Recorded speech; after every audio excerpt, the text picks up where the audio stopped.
Good evening friends. स्वागत है आपका हमारे यूट्यूब चैनल जीएस कैप्सूल में। आई होप आप सभी लोग अच्छे होंगे और आपकी तैयारी अच्छी चल रही होगी। फ्रेंड्स, अगर आप चैनल पर नए हैं तो regular current affairs exam updates के लिए और स्टडी मटेरियल के लिए हमारा चैनल सब्सक्राइब कर सकते हैं। अभी कुछ दिन पहले यूपी ट्रिपल एससी द्वारा वन रक्षक और वन्यजीव रक्षक का नया सिलेबस जारी किया गया है, जो 709 पदों पर भर्ती आई थी पैट 2022 के थ्रू। उसके सापेक्ष तो उसमें जो आपका पूरा सिलेबस है उसमें 100 प्रश्न है। स्पेशल जो उसमें फोकस है वो आपका पर्यावरण वाले सेक्शन पर है, एनवायरमेंट वाले सेक्शन पर है, जिसमें 50 आपके क्वेश्चन आएंगे। और उसमें टोटल आपका जो पाठ्यक्रम है वो मैंने पहले ही पेज में लगा दिया है। यहाँ पर अगर आप देखेंगे तो इसमें टोटल आपके सिलेबस में 15 टॉपिक आयोग के नए सिलेबस में डिफाइन किए गए हैं। तो उसमें जो पहला टॉपिक है वो है राष्ट्रीय उद्यान एवं पक्षी विहार, अर्थात national parks and bird sanctuaries. तो इसके बारे में इस वीडियो में बात करेंगे। मैं पूरा सिलेबस आपको टॉपिक वाइज कवर कराऊंगा। अगर आप वन दरोगा में मेरे साथ जुड़े हुए थे तो आपको पता होगा हमारा कंटेंट कैसा रहता है। इसका फ्री पीडीएफ कोई आपको कॉस्ट नहीं देनी पड़ेगी, मैं अपने वीडियो के बाद टेलीग्राम ग्रुप में डाल दूंगा, वहां से आप इसको पढ़कर रिवीजन कर सकते हैं। तो अगर आपको वीडियो अच्छा लगे, कंटेंट अच्छा लगे, तो प्लीज कमेंट बॉक्स में अपना रिएक्शन जरूर दीजिएगा, या आप इसमें कोई सुधार चाहते हैं तो वो आप मुझे जरूर बताइएगा। मैं अपने आने वाले वीडियोज में उस सुधार को इसमें इनकॉर्पोरेट कर लूंगा। तो चलिए शुरू करते हैं। पहला टॉपिक है राष्ट्रीय उद्यान और पक्षी विहार।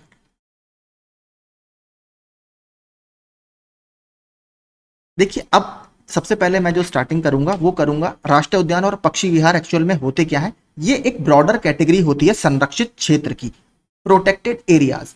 देखिए, अगर आप किसी भी क्षेत्र को प्रोटेक्टेड एरिया घोषित करते हैं तो उसमें दो चीजें हो सकती हैं। या तो उसमें जो मानव की एक्टिविटीज हैं वो बिल्कुल बंद कर दी जाती हैं, जैसा टाइगर रिजर्व के कोर क्षेत्र में होता है, वहां पर ह्यूमन एक्टिविटीज बिल्कुल भी परमिटेड नहीं होती। या फिर जो बफर जोन होता है, दूसरा तरीका ये हो सकता है कि वहां पर जो संसाधन है उसका दोहन आप लिमिटेड कर दें। इसको बोला जाता है प्रोटेक्टेड एरिया। और जो नेशनल पार्क और वाइल्ड लाइफ सेंचुरी और बर्ड सेंचुरी होती हैं, ये प्रोटेक्टेड एरिया और संरक्षित क्षेत्र के अंतर्गत ही आने वाले क्लासिफिकेशन है। इसको कैसे क्लासिफाई किया जाता है, तो उसके लिए आईयूसीएन का एक इंटरनेशनल नॉमेनक्लेचर है, इंटरनेशनल स्टैंडर्ड है, जिसको सभी कंट्रीज और वैश्विक स्तर पर मान्यता मिली हुई है। तो हम आगे बात करेंगे कि आईयूसीएन की कौन सी कैटेगरी में नेशनल पार्क आते हैं, भारत में नेशनल पार्क की परिभाषा कौन से एक्ट या अधिनियम के तहत दी जाती है, वो सारे हम धीरे धीरे करके पढ़ना शुरू करते हैं। सबसे पहले मैं पर्यावरण में हम बात करेंगे संरक्षित क्षेत्र। तो देखिए, संरक्षित क्षेत्र या इनको शॉर्ट में पीए लिखा जाता है, यानी प्रोटेक्टेड एरियाज वे क्षेत्र हैं जिनमें मानव का कब्जा या कम से कम संसाधनों का दोहन सीमित है। या तो आपका जो ह्यूमन इंटरवेंशन है या मनुष्य का जो इंटरफेरेंस है जंगलों में वो लिमिटेड रहेगा, और दूसरा जो वहां के रिसोर्सेज होंगे, जैसे मिट्टी है, लकड़ी है, वहां पर घास काटना या पशुओं को चराने की अनुमति, ये सब लिमिटेड होगी, सीमित होगी। तो ऐसे क्षेत्रों को बोला जाता है प्रोटेक्टेड एरिया। इसका कारण क्या होता है, क्योंकि आपको पता है प्रजातियों के संरक्षण के लिए, मानव वन्यजीव संघर्ष को रोकने के लिए किसी भी क्षेत्र को प्रोटेक्टेड एरिया घोषित किया जाता है। जिस परिभाषा को क्षेत्रीय और वैश्विक ढांचे में, क्षेत्रीय का मतलब यहां पर है कंट्री, जो अलग अलग कंट्री फॉलो करती हैं, और ग्लोबल लेवल पर व्यापक रूप से स्वीकार किया गया है, उसे अंतरराष्ट्रीय प्रकृति संरक्षण संघ यानी international union for conservation of nature ने संरक्षित क्षेत्रों के लिए अपने वर्गीकरण दिशा निर्देशों में प्रदान किया है। तो देखिए, एक्चुअल में टोटल 6 कैटेगरीज आईयूसीएन ने प्रोटेक्टेड एरियाज की डिफाइन की हैं, नीचे मैंने डाली है, उनको देखते हैं।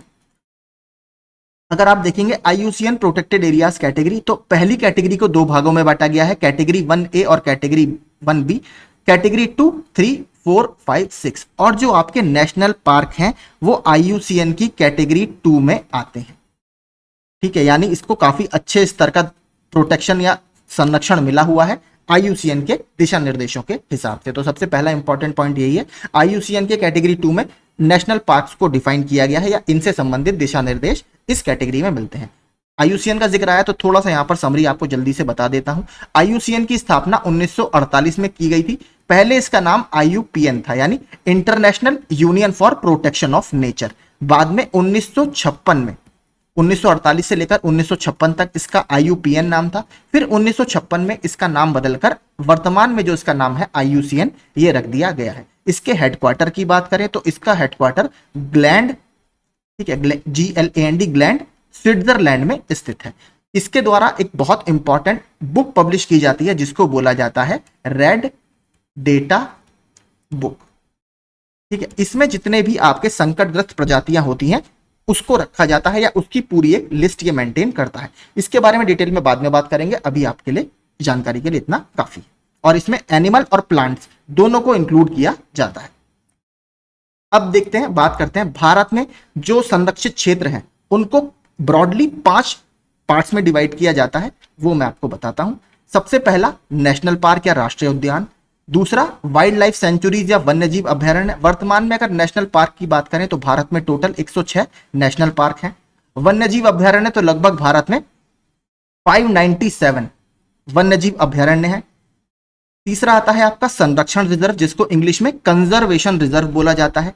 चौथा आता है सामुदायिक रिजर्व या कम्युनिटी रिजर्व, और पांचवा आता है समुद्री संरक्षित क्षेत्र यानी मरीन प्रोटेक्टेड एरिया। जैसे आपका सबसे अच्छा एग्जांपल है गल्फ ऑफ मन्नार, ठीक है, जो तमिलनाडु के कोस्ट पर स्थित है, तमिलनाडु के तट पर, वो भी एक मरीन प्रोटेक्टेड एरिया है। तो देखिए इस 5 प्रकार में से हमें इस टॉपिक में कौन सा पढ़ना है, एक तो नेशनल पार्क पढ़ना है और दूसरा बर्ड सेंचुरीज या पक्षी अभयारण्य पढ़ने हैं। बाकी अलग अलग टॉपिक्स जब मैं आपको आगे पढ़ाऊंगा उसमें कवर करेंगे। तो अब हम पूरा अपना मेन डिस्कशन शुरू करते हैं। संरक्षित क्षेत्रों के अंतर्गत हमारा राष्ट्रीय उद्यान।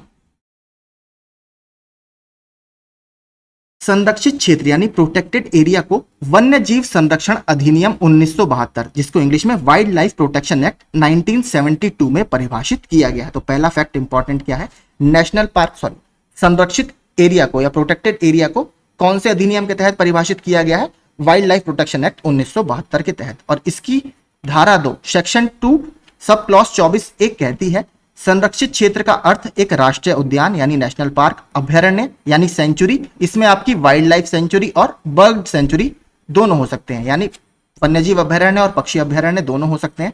संरक्षण और सामुदायिक रिजर्व, जो मैंने ऊपर आपको कैटेगरी रिजर्व एरिया की दिखाई थी, इन्हें संरक्षित क्षेत्र शीर्षक वाले WLPA यानी वाइल्ड लाइफ प्रोटेक्शन एक्ट के अध्याय चैप्टर 4 के तहत अधिसूचित किया गया है। तो चैप्टर 4 में हमें संरक्षित क्षेत्रों में ये कैटेगरी देखने के लिए मिलती है, राष्ट्रीय उद्यान, अभयारण्य, संरक्षण और सामुदायिक रिजर्व। आगे चलते हैं।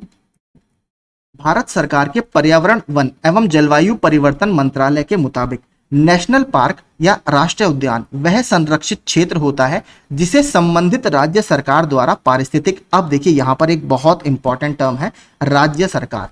तो एक चीज आप याद रखिए, अगर आपसे पूछे कि जो नेशनल पार्क को नोटिफाई किया जाता है सामान्य कंडीशन में, तो स्टेट गवर्नमेंट या राज्य सरकार को अधिकार है नेशनल पार्क को या किसी भी प्रोटेक्टेड एरिया को नेशनल पार्क घोषित करने का। ठीक है, केंद्र सरकार भी कर सकती है, लेकिन वो कुछ विशेष परिस्थितियां होती हैं। सामान्य कंडीशन में राज्य सरकार के पास ये अथॉरिटी है कि वह पारिस्थितिक यानी इकोलॉजिकल, पशु पक्षी, वनस्पति, भू आकृति यानी जियोमॉर्फोलॉजी, जैव संरचना यानी बायो इंफ्रास्ट्रक्चर या बायोस्ट्रक्चर के महत्व, संरक्षण तथा प्रसार के उद्देश्य से संरक्षित किया जाता है। तो देखिए कोई भी ऐसा एरिया जहां पर इकोलॉजिकल सिग्निफिकेंस हो या पारिस्थितिकी रूप से महत्वपूर्ण हो, कुछ पशु पक्षी ऐसे वहां पर मिलते हो जो क्रिटिकली एंडेंजर्ड है या जिनका प्रवास वहां पर होता रहता है। इसके अलावा वहां पर हमें कुछ वनस्पतियां ऐसी मिलती हो जो सिर्फ उसी एरिया में मिलती हो या वो इकोनॉमिक रूप से इंपॉर्टेंट हो, वहां की आकृति कुछ ऐसी हो जो हमें उसको संरक्षित करना जरूरी हो। तो अगर ये सारी कंडीशंस होती हैं तो राज्य सरकार ऐसे एरिया को नेशनल पार्क घोषित कर देती है। वन्य जीव संरक्षण अधिनियम 1972 राज्य सरकार को नेशनल पार्क घोषित करने की शक्ति देता है। ये पॉइंट देखिए, रट लीजिए, ये बहुत पूछता रहता है। पर्याप्त पारिस्थितिकी, जियोमॉर्फिकल तथा प्राकृतिक महत्व वाले क्षेत्र को राष्ट्रीय उद्यान घोषित किया जाता है। जैसे हमने ऊपर देखा, केंद्र सरकार भी कतिपय परिस्थितियों में नेशनल पार्क घोषित कर देती है, लेकिन जैसा मैंने आपको बताया ये बहुत रेयर होता है। सामान्य परिस्थितियों में राज्यों के पास ये पावर रहती है। भारत में नेशनल पार्क IUCN के अंतर्गत श्रेणी 2, जो मैंने आपको ऊपर बताया, IUCN की जो 6 कैटेगरी हैं उसमें कैटेगरी सेकंड में नेशनल पार्क आते हैं से सूचीबद्ध संरक्षित क्षेत्र, यानी काफी अच्छे स्तर का इन्हें प्रोटेक्शन मिला हुआ है। भारत में 106 मौजूदा राष्ट्रीय उद्यान हैं जो 44,402.95 किलोमीटर स्क्वायर के क्षेत्र को कवर करते हैं, जो देश के भौगोलिक क्षेत्र का लगभग 1.35% है। तो नेशनल पार्क हमारे यहाँ टोटल 106 हैं और टोटल ज्योग्राफिकल एरिया का 1.35% इन नेशनल पार्क के अंतर्गत आता है। और ये डेटा है जनवरी 2024 का, जो wild life institute of India की लेटेस्ट वेबसाइट है, वहां से मैंने सारा डेटा डाला है। अब देखिए कुछ नेशनल पार्क से संबंधित फैक्ट्स की बात करते हैं जो लगातार विभिन्न प्रतियोगी परीक्षाओं में पूछता रहता है, ये आपको बहुत हेल्प करेगा। तो अगर बात करें भारत के सबसे ओल्डेस्ट नेशनल पार्क की, भारत का सबसे पुराना नेशनल पार्क कौन सा है? पहले ये उत्तर प्रदेश का भी सबसे पुराना नेशनल पार्क था, लेकिन अब उत्तर प्रदेश उत्तराखंड में विभाजित हो चुका है, तो ये उत्तराखंड में चला गया है। इसका नाम है हेली नेशनल पार्क। 1936 में इसकी स्थापना की गई थी। अब इसको जिम कॉर्बेट नेशनल पार्क के नाम से जाना जाता है। जिम कॉर्बेट एक बहुत फेमस हंटर रहे हैं और पर्यावरण संरक्षण करता भी रहे हैं, उनके नाम पर इसको जिम कॉर्बेट नेशनल पार्क बोला जाता है। वर्तमान में उत्तराखंड में स्थित है। बात करें अगर लार्जेस्ट नेशनल पार्क की, भारत के एरिया वाइज भारत का लार्जेस्ट नेशनल पार्क कौन सा है, तो हेमिस नेशनल पार्क है, जो कि वर्तमान में लद्दाख केंद्र शासित प्रदेश में स्थित है और इसका टोटल एरिया लगभग 4400 स्क्वायर किलोमीटर का है। बात करें अगर सबसे छोटे नेशनल पार्क की, तो सबसे छोटा नेशनल पार्क है अंडमान निकोबार द्वीप समूह में स्थित south button island national park. मात्र 2 स्क्वायर किलोमीटर का इसका एरिया है। अगर बात करें सबसे ऊंचाई पर स्थित नेशनल पार्क की या हाईएस्ट नेशनल पार्क की, तो वो भी हेमिस नेशनल पार्क ही है। हेमिस नेशनल पार्क लद्दाख, और इसका देखिए जो नाम है, यहां पर एक मोनेस्ट्री है, यानी एक बौद्ध मठ है, उसके नाम पर इसका नाम हेमिस नेशनल पार्क रखा गया है। और देखिए यहां पर एक बहुत इंपॉर्टेंट जानवर मिलता है, वो भी मैं यहीं पर आपको बता देता हूं, जिसके लिए सरकार लगातार काम कर रही है। हिम तेंदुआ या स्नो लेपर्ड, ठीक है, स्नो लेपर्ड या हिम तेंदुआ इस वाले नेशनल पार्क में आपको काफी संख्या में देखने के लिए मिलेगा। भारत सरकार ने अभी IBCA international big cat alliance launch किया था, उसमें स्नो लेपर्ड को संरक्षित करने की बात भी की गई है, या हिम तेंदुए को संरक्षित करने की बात की गई है। ये मैं आपको तब पढ़ाऊंगा पूरा डिटेल में जब मैं टाइगर रिजर्व आपको पढ़ाऊंगा, क्योंकि ये मेन 7 बड़ी बिल्लियों के बारे में ही है। अभी आप इतना समझ लीजिए, स्नो लेपर्ड आपको हेमिस नेशनल पार्क में काफी देखने के लिए मिलेगा। अगर बात करें फर्स्ट मरीन नेशनल पार्क, जो मैंने आपको ऊपर बताया था कि समुद्री संरक्षित क्षेत्र भी संरक्षित क्षेत्र की कैटेगरी में आते हैं, और पहला भारत का जो मरीन नेशनल पार्क था वो था गल्फ ऑफ कच्छ। कहां पर स्थित है? ये गुजरात में स्थित है। Only floating national park of the world, दुनिया का एकमात्र तैरता हुआ नेशनल पार्क कहां पर है? ये भारत के लिए बहुत गौरव की बात है। भारत के राज्य मणिपुर में यह स्थित है और नाम है केबुल लामजाओ नेशनल पार्क। और यहां पर कौन सी लेक पर यह स्थित है? लोकटक लेक मणिपुर पर यह स्थित है। और देखिए यहां पर एक बहुत फेमस डियर मिलता है जिसको संगाई डियर बोला जाता है। संगाई महोत्सव भी मणिपुर में मनाया जाता है, ठीक है, कि एक आर्ट एंड कल्चर वाला टॉपिक है कि संगाई महोत्सव कौन से राज्य में मनाया जाता है, तो संगाई महोत्सव मणिपुर में मनाया जाता है। और संगाई के नाम से एक हिरन भी यहां पर मिलता है, इंग्लिश में इसको ब्रो एंटलर डियर बोला जाता है। और देखिए इंपॉर्टेंट मैं आपको फिर बता रहा हूं क्यों, क्योंकि ये IUCN की कैटेगरी में एंडेंजर्ड की कैटेगरी में आता है, यानी बहुत संकटग्रस्त ये प्रजाति है, ठीक है। इसका एक नाम और है ब्रो एंटलर डियर के साथ एल्ड्स डियर, अगर इस नाम से दिखाई दे तो आप समझ जाइएगा संगाई डियर की बात हो रही है। और देखिए एक चीज और बहुत इंपॉर्टेंट है, जो लोकटक लेक है, आप सभी लोगों ने रामसार कन्वेंशन पढ़ा होगा जो आर्द्र भूमियों के संरक्षण से संबंधित है। उसी रामसार कन्वेंशन में एक रजिस्टर होता है मॉन्ट्रिक्स रिकॉर्ड जिसको बोला जाता है, ठीक है। मॉन्ट्रिक्स रिकॉर्ड में वो साइट्स रखी जाती हैं, वो रामसार साइट्स रखी जाती हैं जहां पर उनकी पारिस्थितिकी सिचुएशन में बदलाव हो रहा है या ऐसी गतिविधियां वहां पर चल रही हैं कि भविष्य में उसमें बदलाव होने का खतरा है, तो उन साइट्स को मॉन्ट्रिक्स रिकॉर्ड में डाल दिया जाता है। तो भारत की 2 साइट्स उसमें शामिल हैं, एक है भरतपुर में स्थित केवलादेव घाना नेशनल पार्क राजस्थान में, और दूसरी है आपकी लोकटक लेक, इसीलिए मैंने आपको बताया। तो अगर आपसे पूछे कि मॉन्ट्रिक्स रिकॉर्ड में भारत की कितनी साइट्स हैं, तो 2 साइट्स हैं, केवलादेव घाना नेशनल पार्क जिसको पहले भरतपुर बर्ड सेंचुरी बोला जाता था राजस्थान में, और एक लोकटक लेक मणिपुर में। आगे चलते हैं।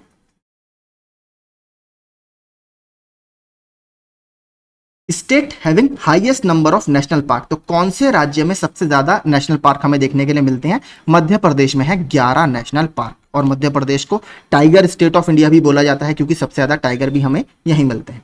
इसके अलावा आगे चलते हैं, अगला भी काफी इंपॉर्टेंट है। दुनिया के अगर पहले नेशनल पार्क की बात करें तो यह है येलोस्टोन नेशनल पार्क, और ये USA में स्थित है और इसकी स्थापना 1872 में की गई थी। भारत का सबसे पुराना हेली नेशनल पार्क है 1936 का, विश्व का सबसे पुराना येलोस्टोन नेशनल पार्क है 1872 का। और देखिए यहां से ज्योग्राफी का एक प्रश्न बहुत बनता है, वो मैं आपको बता देता हूं। एक गीजर है, आपने देखा होगा कभी कभी धरती में कई कई जगह ऐसा होता है जहां से जमीन फोड़कर बहुत तेज प्रेशर से पानी निकलता है, उसको बोला जाता है गीजर। ठीक है, गीजर। तो यहां पर एक बहुत फेमस गीजर स्थित है इस नेशनल पार्क के अंदर, नाम है ओल्ड फेथफुल। ठीक है, ये प्रश्न भी स्टैटिक जीके में और वैसे नॉर्मल ज्योग्राफी में पूछता रहता है कि ओल्ड फेथफुल गीजर कहां पर स्थित है, तो ये येलोस्टोन नेशनल पार्क में ही स्थित है। ठीक है, अब बात करते हैं अगर उत्तर प्रदेश की, क्योंकि एग्जाम उत्तर प्रदेश का है, तो उत्तर प्रदेश में देखिए नेशनल पार्क की संख्या मात्र 1 है। ठीक है, इतना बड़ा स्टेट है, लेकिन आपको पता है फॉरेस्ट कवर हमारे यहाँ बहुत ज्यादा नहीं है, इसलिए उत्तर प्रदेश में एकमात्र नेशनल पार्क है जिसका नाम है दुधवा नेशनल पार्क। तो दुधवा नेशनल पार्क के बारे में देखते हैं। तो ये कहां पर स्थित है? उत्तर प्रदेश के लखीमपुर खीरी जनपद में यह स्थित है। यह उत्तरी उत्तर प्रदेश के, तो उत्तर प्रदेश के जो हमारा नॉर्दर्न एरिया है जिसको आप तराई बेल्ट बोलते हो, वहां पर दलदली घास के मैदानों की तराई बेल्ट में एक राष्ट्रीय उद्यान है।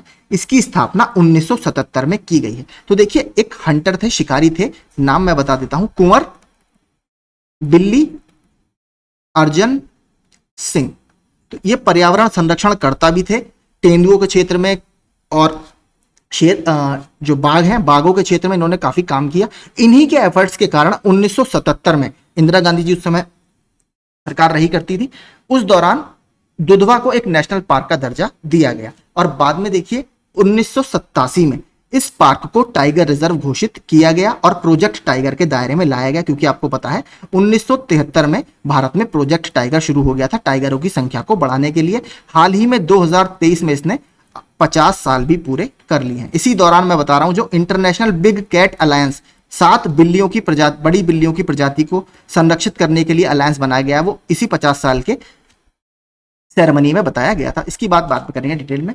दुधवा राष्ट्रीय उद्यान में एक सींग वाले गैंडे के सफल स्थानांतरण के लिए जाना जाता है। तो आपको पता होगा वैसे तो एक सींग वाले गैंडे मोस्टली हमें नॉर्थ ईस्ट में, स्पेशली काजीरंगा नेशनल पार्क में मिलते हैं जो कि असम में स्थित है, लेकिन आपको दुधवा नेशनल पार्क के दलदली इलाकों में भी एक सींग वाले गैंडे मिलेंगे, और यहां पर इसको स्थानांतरित किया गया था सक्सेसफुली। ऐसे बहुत कम केस मिलते हैं, लेकिन यहां पर इसको सक्सेसफुली इंट्रोड्यूस किया गया था। इसके अलावा एक चीज बहुत इंपॉर्टेंट है, उत्तर प्रदेश का एक स्टेट एनिमल है, ठीक है, जिसका नाम है स्वैम्प डियर या दलदली हिरन इसको बोलते हैं, या इसको बारासिंगा भी बोला जाता है। और इसका जो साइंटिफिक नेम है वो भी याद रखिएगा, रिसर्वस डुवाउ सैली। ठीक है, रिसर्वस डुवाउ सैली ये साइंटिफिक नेम है, ये भी आपको इस नेशनल पार्क में देखने के लिए मिलेगा। ठीक है, तो उत्तर प्रदेश का स्टेट एनिमल है। उत्तर प्रदेश के स्टेट बर्ड या राजकीय पक्षी की बात करें तो उसका नाम क्या है? वो है आपका क्रेन या फिर सारस। ठीक है, सारस। और अगर सारस के वैज्ञानिक नाम की बात करें तो वो है ग्रस एंटीगॉन। तो ये भी आपको गंगा के मैदानों में काफी देखने के लिए मिलेगा, ज्यादातर ये पेयर में रहते हैं या समूहों में रहते हैं। तो ये उत्तर प्रदेश का एकमात्र नेशनल पार्क है, इसको याद रखिएगा, लखीमपुर खीरी जनपद में स्थित है। आगे चलते हैं। अब देखिए मैंने पूरी यहां पर एनविस की वेबसाइट से 2024, क्योंकि इतना टाइप करने का कोई मतलब नहीं है, तो मैंने आपके लिए सारे स्क्रीनशॉट इसमें डाल दिए हैं। ठीक है, तो जितना मैंने आपको पूरा डिटेल में बता दिया, 1.35% एरिया। पहली जो टेबल है देखिए उसमें यह बताया गया है कि कौन से राज्य में कितने नेशनल पार्क हैं। आंध्र प्रदेश में 3, अरुणाचल प्रदेश में 2, असम में 7, और जो सबसे ज्यादा है वो मैंने आपको बता दिया कहां पर है, मध्य प्रदेश में 11। टोटल पूरे जितने भी हमारे राज्य और केंद्र शासित प्रदेश है, पूरी सूची आपको यहां पर दिख जाएगी, नीचे टोटल भी आपको दिख जाएगा। टोटल 106 है इतना एरिया, और ये एरिया आप कवर करते हैं, ये परसेंटेज है 1.35% एरिया। अब मैंने अगली जो टेबल डाली है उसमें आप आराम से पूरा देख सकते हैं। यहां पर 106 नेशनल पार्क हैं, सभी राज्यों के नेशनल पार्क और उनका किस साल वो एस्टेब्लिश हुए हैं, पूरी सूची आपको यहां पर देखने के लिए मिल जाएगी। तो आप यहां पर पूरा देख सकते हैं। अब देखिए इसके लिए मैंने एक चीज और करी है, अगला जो मैं वीडियो लाऊंगा वो इसी से संबंधित होगा।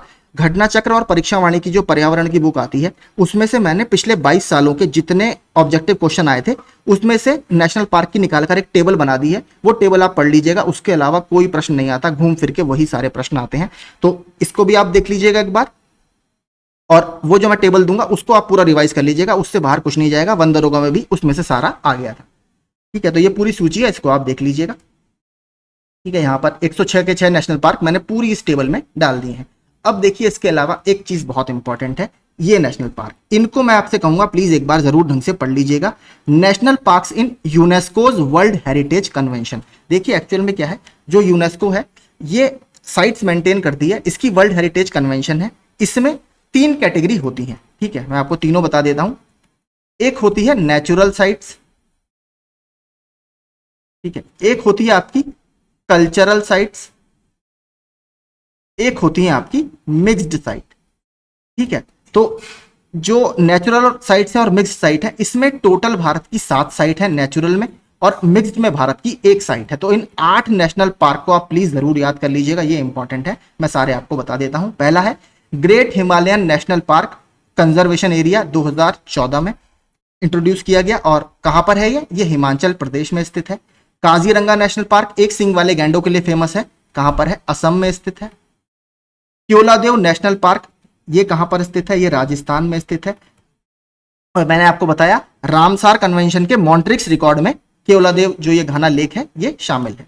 अगला मानस वाइल्ड लाइफ सेंचुरी, ये भी आपका असम में स्थित है। Nanda Devi and valley of flower national park, ये उत्तराखंड में स्थित है। सुंदरबंस नेशनल पार्क, ये आपका वेस्ट बंगाल में स्थित है, रॉयल बंगाल टाइगर के लिए बहुत फेमस है। इसके अलावा वेस्टर्न घाट वाला या पश्चिमी घाट वाला जो एरिया है, जिसको भारत का बायोडाइवर्सिटी हॉट स्पॉट भी बोला जाता है, पूरी बात करेंगे जब हम बायोडाइवर्सिटी पढ़ेंगे।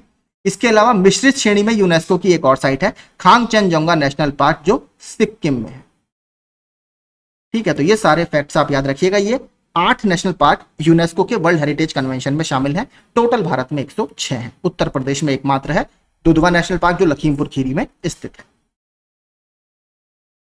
ठीक है। तो ये पूरा हमारा नेशनल पार्क से संबंधित डिस्कशन था। कल पूरी आपको मैं टेबल भी दिखा दूंगा, पूरा वीडियो बनाऊंगा, फिर उसका फ्री पीडीएफ आपको मिल जाएगा। अब बात करते हैं बर्ड सेंचुरीज की या पक्षी अभयारण्य की। देखिए भारत कई सारे फ्लाईवेज के रास्ते में पड़ता है। देखिए क्या होता है फ्लाईवेज, बता देता हूं पहले तो।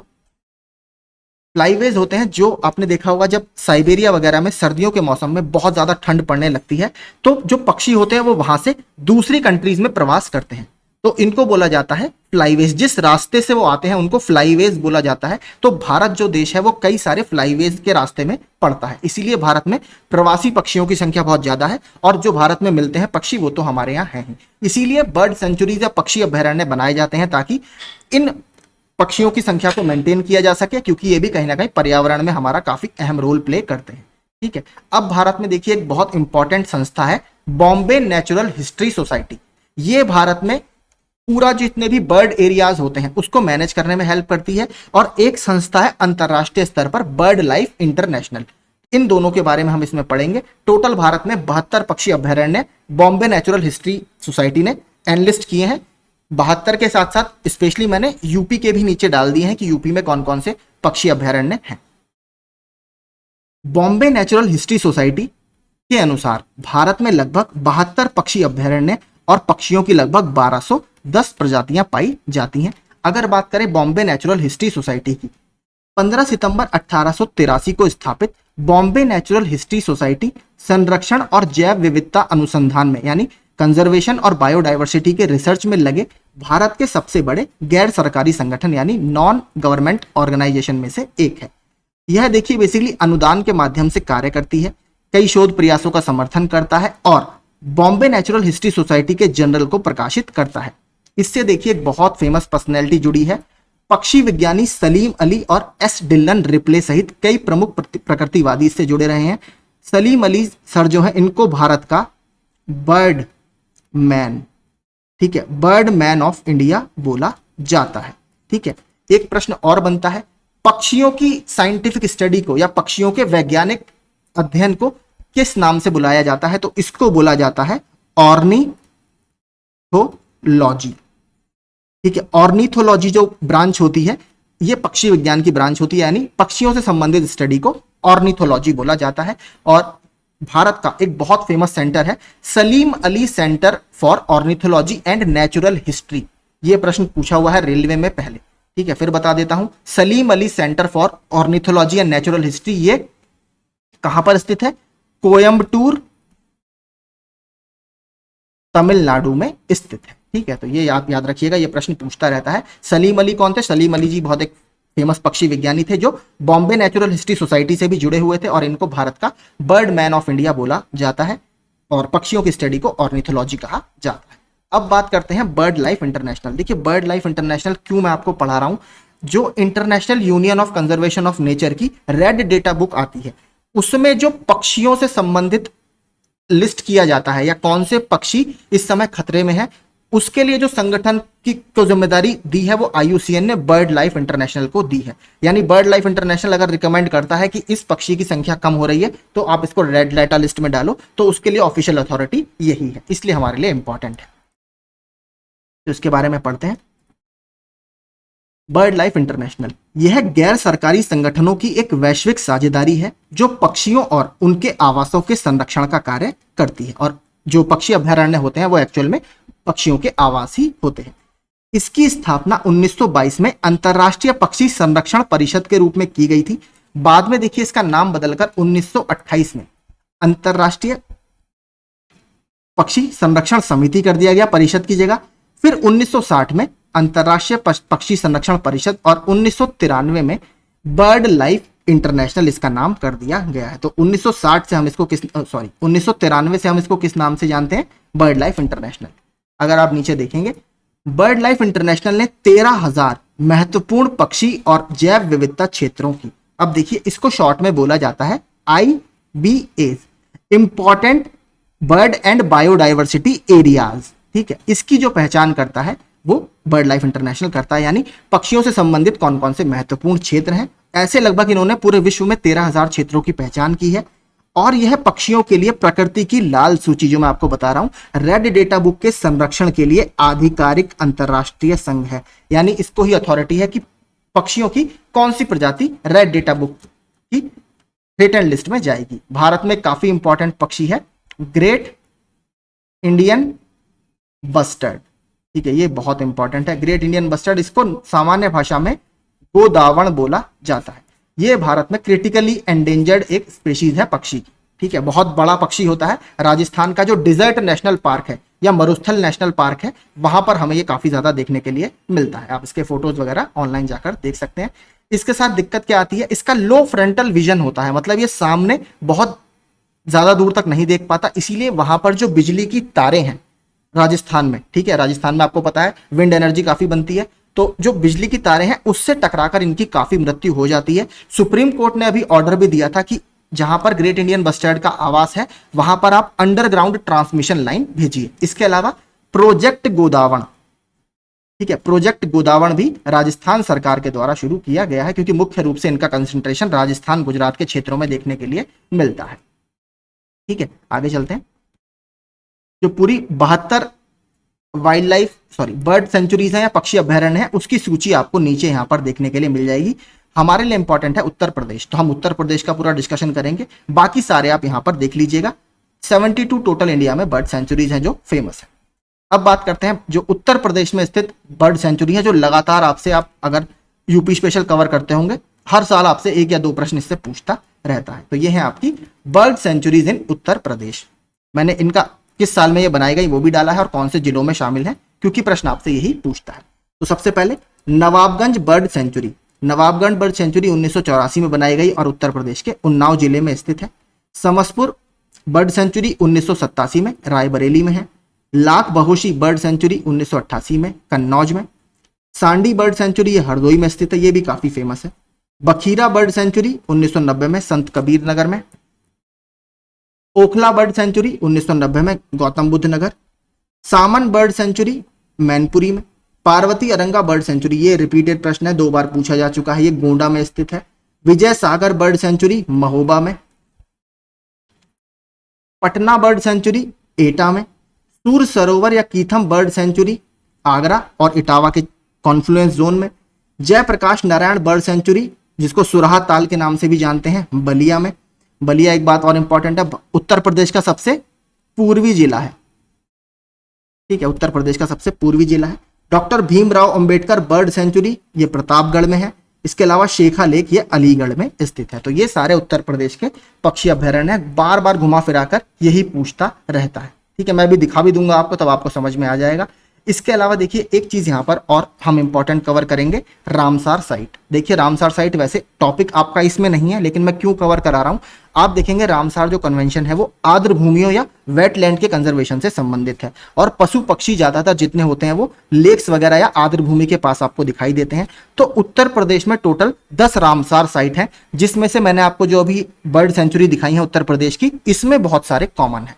तो आप वो रामसार साइट भी एक बार मैं लिस्ट आपको दिखा देता हूं, वो देख लीजिए, तो हमारे लिए वो एक टॉपिक भी कवर हो जाएगा। पहली बता देता हूं, रामसार कन्वेंशन में टोटल वर्तमान में 80 साइट हैं।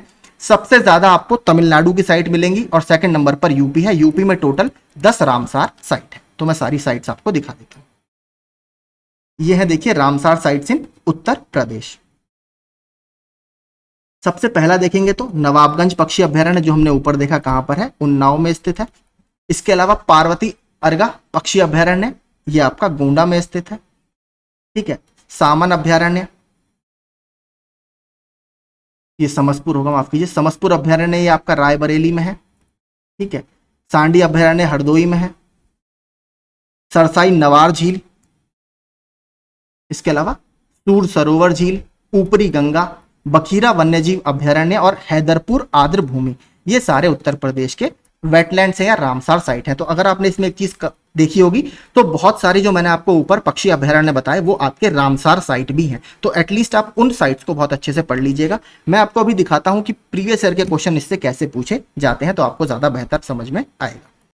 तो यहाँ पर आप देख सकते हैं, ये है आपका परीक्षा वाणी से प्रीवियस ईयर के क्वेश्चन जो पक्षी विहार वगैरह से पूछे गए हैं, वो मैंने आपको सैंपल के लिए दिखाने के लिए डाले हैं। जैसे बखीरा पक्षी विहार स्थित है, तो बखीरा पक्षी विहार आपका संत कबीर नगर में है। गोंडा में मैंने आपको बता दिया पार्वती अरंगा है। इसके अलावा अगर आप यहाँ पर देखेंगे, प्रदेश में सर्वप्रथम किस पक्षी विहार की स्थापना की गई थी, तो जो टेबल मैंने बनाई है वहां से आपको क्लियर दिख रहा होगा, मैंने साल के हिसाब से ये टेबल लगाई है। सबसे पहले आपको दिखेगा नवाबगंज पक्षी विहार 1984 में, तो ये आप आंसर आराम से कर सकते हैं। नवाबगंज पक्षी विहार जो उन्नाव में स्थित है। प्रदेश का सर्वाधिक विस्तृत पक्षी विहार इसमें से कौन सा है, तो जो लाख बहुशी है आपका, ठीक है, उसको सबसे बड़ा उत्तर प्रदेश का पक्षी विहार माना जाता है।